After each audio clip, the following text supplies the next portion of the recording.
twilight descends. The jungle air grows heavy, thick with the scent of damp earth and unseen blooms. Shadows stretch, reaching out from the dense foliage like grasping claws. Fireflies ignite, their tiny flames fleeting against the encroaching darkness. A symphony of unseen creatures hums in the undergrowth, a constant reminder of the lifeblood pulsing through this ancient place. But there are other whispers here too, whispers of a different sort. They dance upon the wind, carried on the breath of the jungle itself. These are not the sounds of animals or insects, but the remnants of ancient stories passed down through generations. They speak of a spirit, a being both beautiful and terrible, forever bound to this place. These are the whispers of Nang Tani.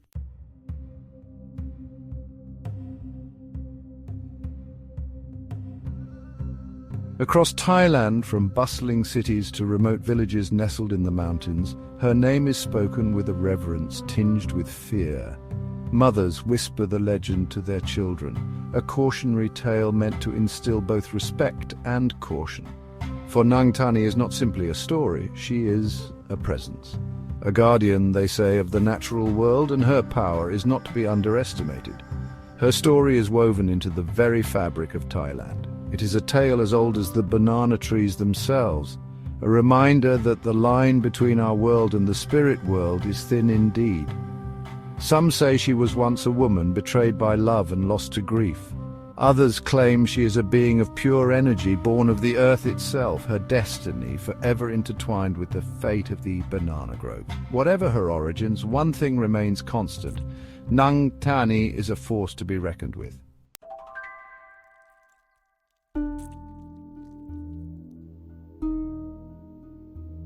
Those who encounter her often describe the same ethereal beauty. A young woman draped in shimmering green silk, her face both alluring and melancholic. Some say her eyes glow with an otherworldly light, and her long dark hair flows like a river around her.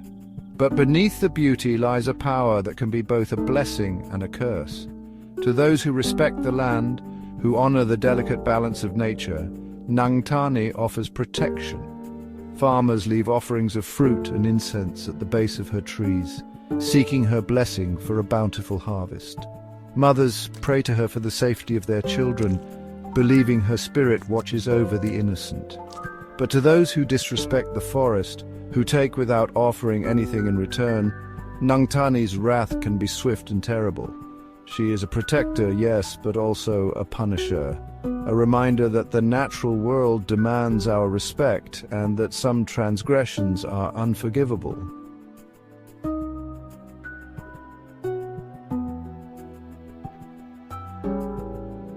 Long ago, in a time when the world was young, there lived a beautiful girl named May. Hers was a simple life filled with the rhythms of the natural world. She lived in a small village nestled among rice paddies and banana groves, where the air was thick with the scent of jasmine and the songs of unseen birds. May was known throughout the village for her kindness and grace. Her laughter was like the tinkling of wind chimes, her smile as radiant as the morning sun. She moved with the elegance of a water lily, her bare feet barely disturbing the dew-kissed grass as she went about her chores. Each morning she would rise before dawn and help her mother prepare rice for the family. She would then walk to the nearby stream to wash clothes, her voice blending with the murmur of the water as she sang ancient folk songs. In the afternoons, she would often wander into the nearby banana grove, seeking solace in the cool shade of the broad leaves. It was here among the trees that she felt most at peace.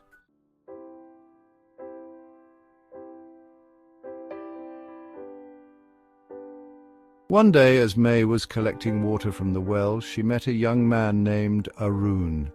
He was a stranger to the village, a traveling merchant with a quick smile and eyes that sparkled with intelligence.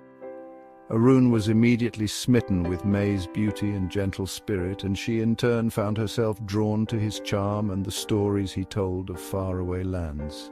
They began to meet regularly, stealing moments together beneath the shade of the tamarind trees. Arun would bring May trinkets from his travels, colourful beads, carved wooden combs and silk scarves the colour of sunset. May in turn would share with him stories of her village and the spirits that dwelled within the surrounding forest. As the weeks turned into months, their love for each other blossomed, as fragrant and delicate as the lotus flowers that bloomed in the village pond.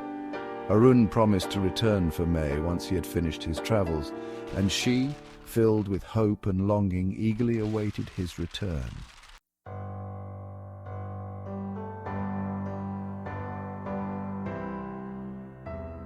The day Arun was due back came and went. May waited by the tamarind tree, her heart heavy with dread. Days turned into weeks, then months, but Arun did not return. The villagers whispered amongst themselves, their words like poison arrows to May's already wounded heart. Finally, an old woman, known for her wisdom and her ability to speak to spirits, took pity on May. She consulted her oracle bones and discovered the truth. Arun had been lying to May all along. He had a wife and family in another village and had no intention of honoring his promise. May was devastated. The world she had built around her love for Arun crumbled, leaving behind only ashes and pain. Unable to bear the weight of her grief and betrayal, she fled into the forest, seeking solace in the one place where she had always felt safe: the banana grove.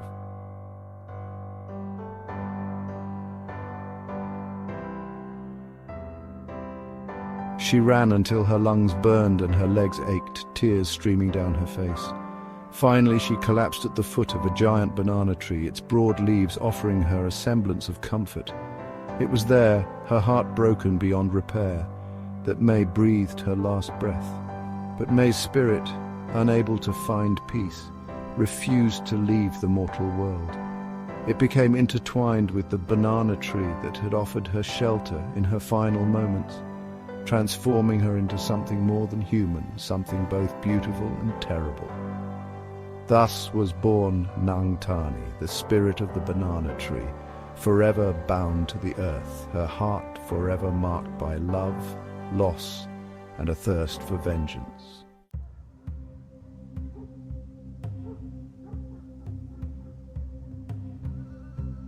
Over the centuries, Nang Tani's presence became deeply ingrained in the fabric of Thai culture. She was no longer simply the spirit of a single tree, but a guardian of all banana groves, her essence woven into the very soil, the rustling leaves, the sweet scent of ripening fruit. Villagers came to understand that the banana trees were sacred, a living testament to Nang Tani's enduring spirit.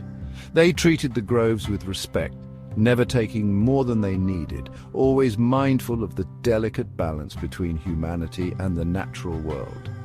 Children grew up hearing tales of Nang Tani's dual nature. They learned that she could be a benevolent protector, offering her blessings to those who showed her reverence. They also learned of her wrath, of the terrible fate that awaited those who dared to disrespect her or the trees under her care. And so, a pact was forged, unspoken but understood. The villagers would honor Nang Tani, and she in turn would watch over them, ensuring their prosperity and safety.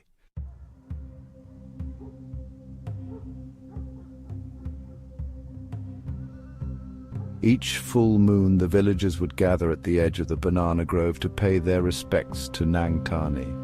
They would bring offerings of food, sticky rice dyed a vibrant blue with butterfly pea flowers, sweet mango slices arranged in intricate patterns, and steaming bowls of fragrant curry. They would light incense sticks, their pungent aroma mingling with the sweet scent of the banana blossoms, and whisper prayers for a bountiful harvest, for protection from illness, for peace and prosperity. Sometimes a young woman would dance, her movements echoing the swaying of the banana trees in the breeze, a living offering of grace and beauty. These rituals were not performed out of fear, but out of respect. They were a way for the villagers to acknowledge Nang Tani's power, to show their gratitude for her protection, and to maintain the delicate balance between their world and hers. For as long as they continued to honor her, Nang Tani would remain a benevolent force in their lives.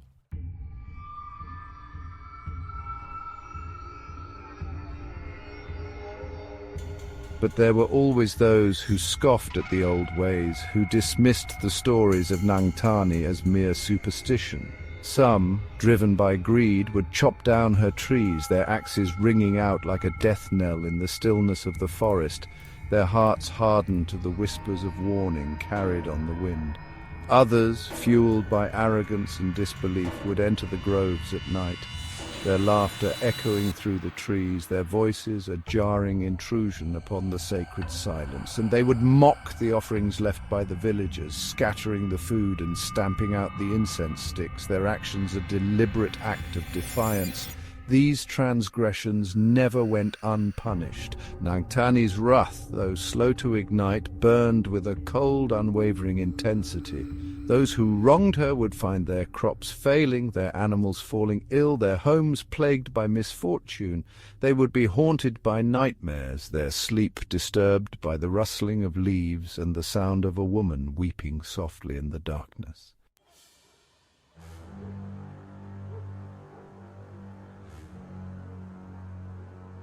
The villagers, wise in the ways of the spirit world, knew that these misfortunes were a sign of Nang Tani's displeasure. They would whisper warnings to those who dared to tempt fate, reminding them of the respect owed to the guardian of the banana grove. "Do not anger Nang Tani," they would say, their voices low and urgent. "Her wrath is not easily appeased." But often their warnings fell on deaf ears. For some, the allure of greed or the arrogance of youth blinded them to the danger that lurked within the seemingly peaceful grove. And so they would continue down their path, oblivious to the watchful eyes that followed their every move until it was too late.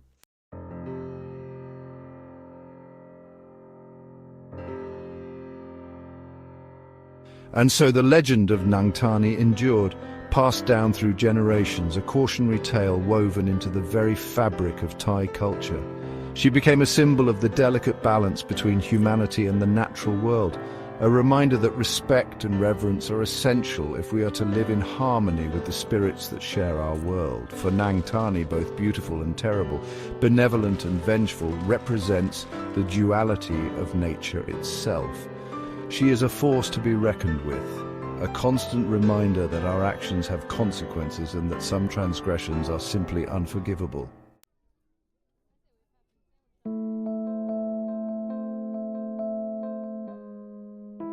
The village of Ban Nong Pradu was a place steeped in tradition where the rhythms of life were dictated by the seasons and the whispers of the ancestors still echoed through the rice paddies and banana groves. It was a place where strangers were a rarity, their arrival met with a mixture of curiosity and cautious reserve. And so it was that the arrival of Thanawat, a young man from the city, caused quite a stir among the villagers. He'd come, he claimed, to visit his grandfather, a renowned scholar who had spent his life documenting the folklore and traditions of rural Thailand. But Thanawat, with his city clothes and his skeptical air, seemed out of place in this world of spirits and ancient beliefs. He scoffed at the villagers' tales of Nang Tani, dismissing them as mere superstition, the product of overactive imaginations and long, humid nights.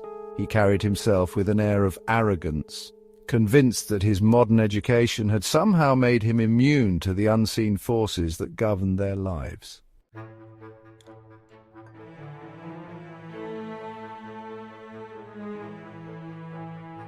One night, emboldened by rice wine and a desire to prove his bravery, Thanawat announced his intention to spend the night in the banana grove at the edge of the village. The villagers exchanged uneasy glances, their faces illuminated by the flickering light of the oil lamp. "It is not wise to tempt fate, Kun Thanawat," warned old man Somchai, his voice raspy with age and concern. "The spirits are restless tonight. It is best to stay within the village walls." But Thanawat, his head swimming with alcohol and arrogance, would not be deterred. He laughed off their warnings, dismissing them as the ramblings of old men afraid of the dark, and so, armed with nothing but a flashlight and a growing sense of unease, he stepped into the grove, the leaves closing behind him like a curtain being drawn on a stage set for tragedy.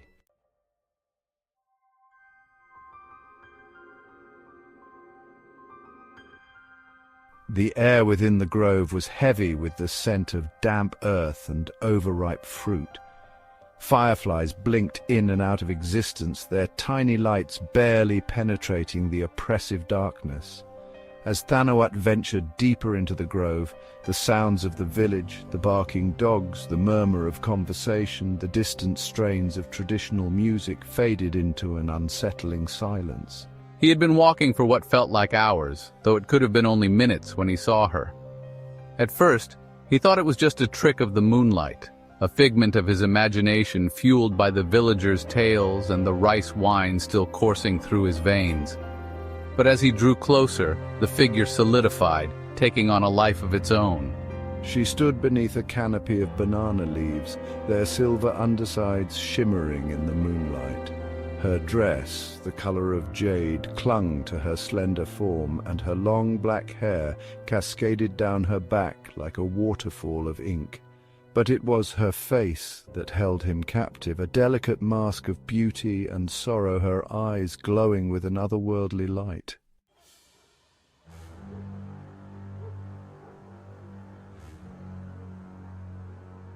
Thanawat tried to speak, to apologize for his intrusion, to explain that he meant no disrespect. But the words died in his throat, strangled by a fear unlike anything he had ever known. The woman's gaze seemed to pierce through him, stripping away his arrogance, his skepticism, his very sense of self. He wanted to look away, to break free from the spell of her gaze, but he found himself rooted to the spot, his body no longer his own.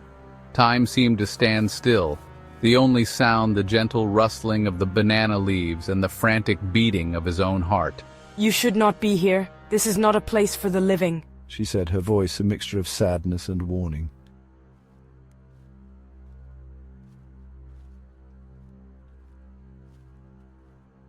The sound of her voice broke the spell that had held him captive. Terror, raw and primal, surged through Thanawat's veins. He turned and ran, his flashlight tumbling from his grasp, its beam dancing wildly across the forest floor. He could hear the leaves rustling behind him, the sound of his own ragged breathing echoing in his ears. He didn't dare look back, but he could sense her presence closing in on him, her scent, a heady mixture of jasmine and decaying vegetation, filling his nostrils. He pushed himself harder, his lungs burning, his legs screaming for him to stop, but still he ran, driven by a terror that seemed to have a life of its own.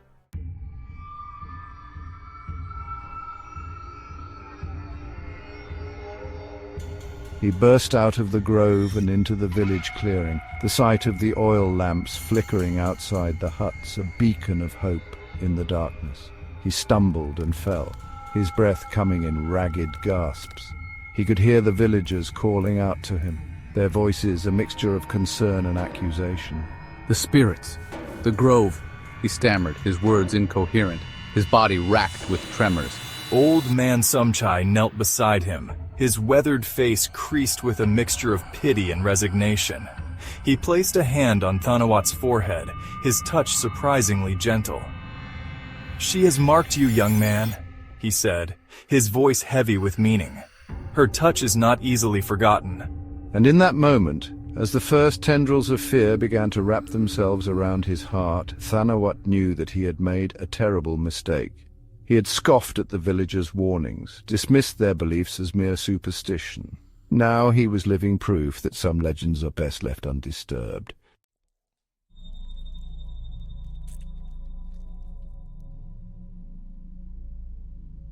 The days following Thanawat's encounter with Nang Tani were a blur of fear and confusion. He tried to convince himself that what he had seen in the grove was nothing more than a hallucination, the product of too much rice wine and an overactive imagination. But deep down, a seed of doubt had been planted, and it was growing with each passing hour. He couldn't shake the feeling that he was being watched, followed. The villagers' faces, once friendly and welcoming, now seemed etched with a mixture of pity and fear. Even the familiar sounds of the village, the rooster's crow at dawn, the rhythmic thud of pestles pounding rice, the children's laughter, now seemed to carry an undercurrent of menace. His sleep, once peaceful, was now plagued by nightmares. He would wake in a cold sweat, the scent of jasmine and decaying vegetation clinging to his senses, the weight of an invisible presence pressing down on his chest. He would see her face, framed by the mosquito net, her eyes glowing with an eerie green light, her lips forming words he couldn't quite make out.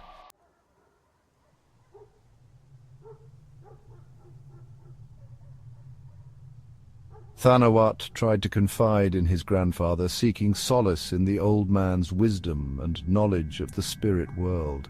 But even his grandfather, usually so patient and understanding, seemed reluctant to discuss the events of that night. Some things are best left unspoken, grandson. The spirit world is a dangerous place, and those who trespass upon its secrets do so at their own peril. His grandfather's words, instead of offering comfort, only served to deepen Thanawat's fear. He was alone, trapped in a nightmare he couldn't wake from. And with each passing day, the whispers in the night grew louder, more insistent, until they seemed to be coming from within his own head.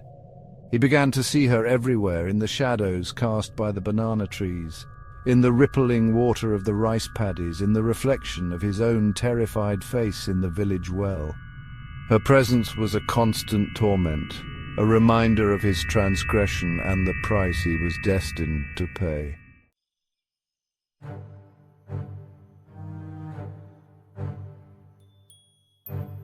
As the days turned into weeks, Thanawat's condition worsened. His appetite vanished, his once healthy frame wasting away until he was a shadow of his former self. He became withdrawn, shunning the company of others, seeking solace only in the solitude of his grandfather's house. He brought this on himself. He should never have defied the spirits. The villagers, once sympathetic, began to avoid him, their fear of Nang Tani's curse outweighing their concern for his well-being. They whispered behind cupped hands, their voices laced with a mixture of fear and resentment. Their words, sharp as shards of broken glass, cut deep into Thanawat's already wounded spirit. He had become an outcast, a pariah, a living embodiment of the dangers of disrespecting the old ways.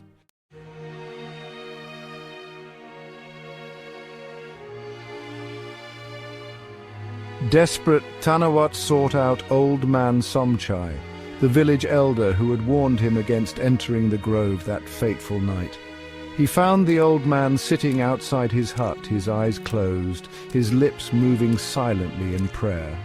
Please, you have to help me. I didn't mean to disrespect the spirits. I didn't know. Old man Somchai opened his eyes slowly, his gaze piercing through Thanawat like a ray of sunlight through a darkened room.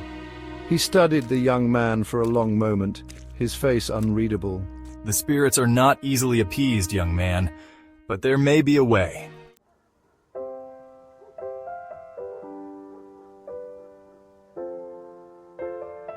Nang Tani's curse is not a punishment, but a test. She is not inherently malevolent. She is a guardian of the natural world, demanding respect for the delicate balance between humanity and the spirit world.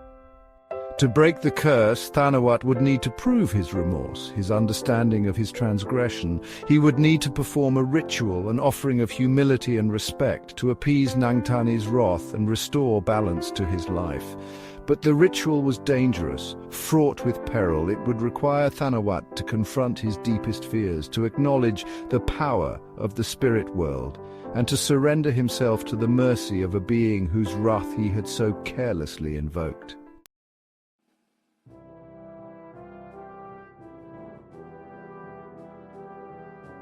Thanawat, his body racked with fear but his spirit buoyed by a flicker of hope, agreed to undergo the ritual. He had no other choice. He was trapped in a nightmare of his own making, and only by facing his fears could he hope to escape. I must do this. I have no other choice. And so, as the sun began its descent, casting long shadows across the village, a race against time began. A race to appease a vengeful spirit, to restore balance to a life hanging precariously in the balance, and to learn a lesson that Thanawat would never forget. A lesson about the power of belief, the consequences of disrespect, and the enduring presence of the spirits that walk among us, unseen but ever watchful. As twilight painted the sky, the villagers gathered at the edge of the rice paddies. The air hung heavy with the scent of incense. Form a circle, everyone. Old Man Somchai directed the proceedings with quiet authority. In the center, a small fire crackled, casting shadows on the faces. I am ready, I must be.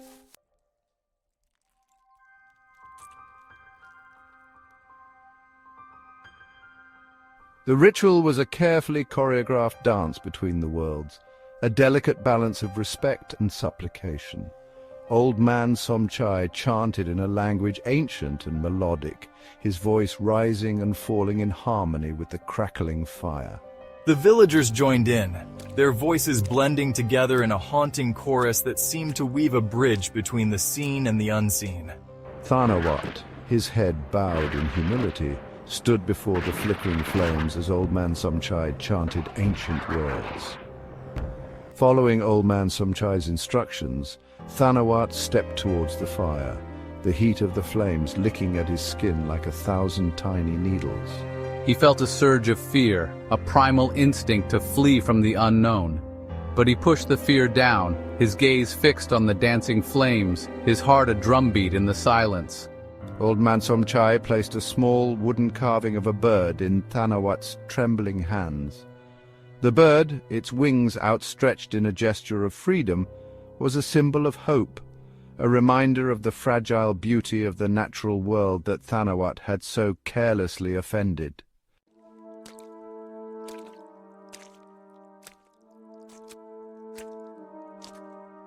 Speak to her, young man. Tell her you understand the error of your ways. Offer her your respect, your remorse, your willingness to atone. Thanawat closed his eyes, his senses overwhelmed by the scent of incense, the heat of the fire, the weight of expectation pressing down on him. He took a deep breath, the air catching in his lungs, and began to speak. I was arrogant, foolish. I disregarded the traditions that have bound my ancestors to this land for generations. I am afraid, remorseful, and desperate to make amends for the disrespect I have shown. And as he spoke, he felt a shift in the atmosphere, a subtle change in the air around him. The fire crackled, sending a shower of sparks into the night sky. The villagers gasped, their faces a mixture of awe and terror. Thanawat opened his eyes and saw, through the veil of smoke and firelight, the shimmering form of Nang Tani standing at the edge of the circle.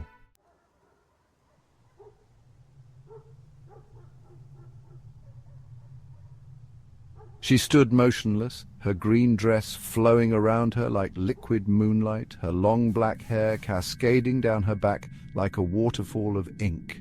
Her face, once filled with sorrow and anger, was now an impassive mask, her eyes glowing with an otherworldly light. Breathing heavily, Thanawat's heart pounded in his chest, his breath caught in his throat. He had never felt so small, so insignificant in the presence of such raw power. The weight of her gaze pressed down on him, heavy as the humid night air, threatening to crush him. Time seemed to stand still. The chanting faded. The flames of the fire seemed to dance in slow motion, casting long, distorted shadows that stretched and contorted like living things.